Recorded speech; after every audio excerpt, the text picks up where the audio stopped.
Rema hari ini, Matius 6 ayat 33. Tetapi carilah dahulu kerajaan Allah dan kebenarannya, maka semuanya itu akan ditambahkan kepadamu. Seorang anak kecil sering berlari ke ayahnya setiap kali ia menginginkan sesuatu, mainan baru, permen, atau uang jajan tambahan. Namun sang ayah merasa sedih karena anaknya jarang datang hanya untuk duduk bersamanya atau sekadar berbicara.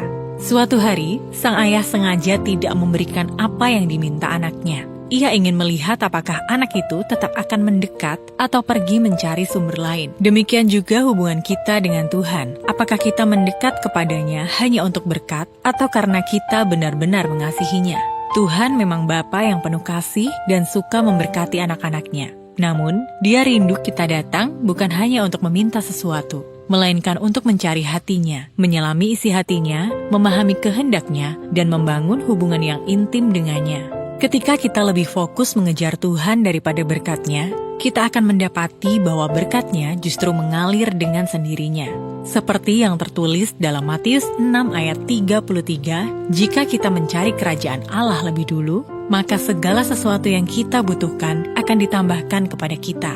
Jangan hanya mencari tangan Tuhan, tetapi kejarlah hatinya. Jadikan persekutuan dengan Tuhan sebagai prioritas utama dalam hidup kita. Saat kita sungguh-sungguh mengejar Tuhan, kita tidak hanya akan mengalami kasih dan damai sejahteranya, tetapi juga melihat bagaimana Dia memenuhi setiap kebutuhan kita dengan cara yang jauh lebih indah dari yang bisa kita bayangkan.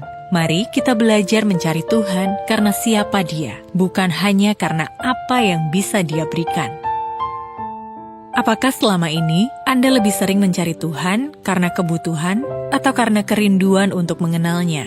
Bagaimana Anda dapat lebih memperdalam hubungan pribadi dengan Tuhan setiap hari? Langkah konkret apa yang bisa Anda lakukan untuk lebih mengejar hati Tuhan daripada berkat-Nya?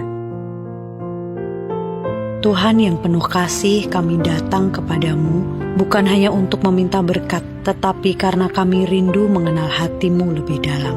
Ajari kami untuk mencari kerajaan-Mu lebih dahulu dan hidup dalam kehendak-Mu. Bentuk kami agar selalu mengejar hadirat-Mu lebih dari apapun. Di dalam nama Tuhan Yesus kami berdoa. Amin. Keajaiban adalah ketika kita menerima panggilan untuk mengejar hati Tuhan dan bukan hanya tangannya saja.